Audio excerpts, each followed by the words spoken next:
So, several years ago, I was in a grocery store and there was a huge commotion. It turned out to be this young mother. She was screaming vulgarities at her two little toddler boys. I'm talking about language that you just don't use, it's not reserved for anyone. It was that despicable.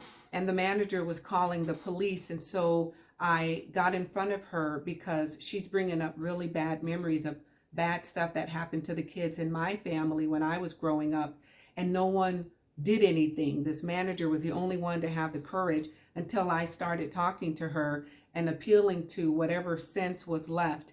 And so before she left the store, she said to these little boys, wait till we get home to your daddy.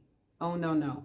Now I'm thinking there's some thug on the couch who's going to get up to beat these little boys. It wasn't going to happen. I was not going to let it happen. So I started following her and ended up talking to her about the scene and about my background, and she was a lot calmer. I gave her my phone number. And so here's the thing. It's easy to judge her, right? That public display, you know, if she does this publicly, what's happening privately is worse. You know that the type of man who would be attracted to anyone who spoke like that is going to be on par with her behavior.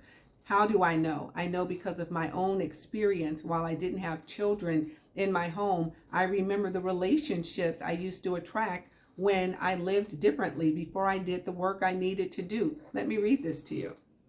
There were warning signs before we started dating, but when you live in desperation, a red flag becomes a red carpet.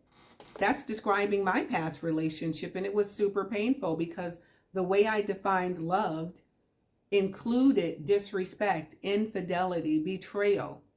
I would never define love like that today. And until I do the work necessary, I'm going to continue to either create or attract that. Water seeks its own level. I haven't lived like that for a long time.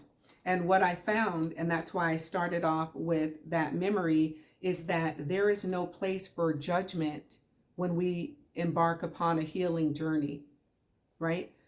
The new workbook, Let's Unpack Core Beliefs. The healing continues. It's going to go into different forms of abuse. It's going to talk about consent, love, sex, trust. My name is Candace Moore. I'm the creative director of More Grace. I work with individuals and groups to identify, dismantle, and repurpose emotional trauma. We are not meant to live in subpar emotional conditions. We are meant to live in freedom, but there is work to get free. Reach out to me and subscribe if you find this content to be of value.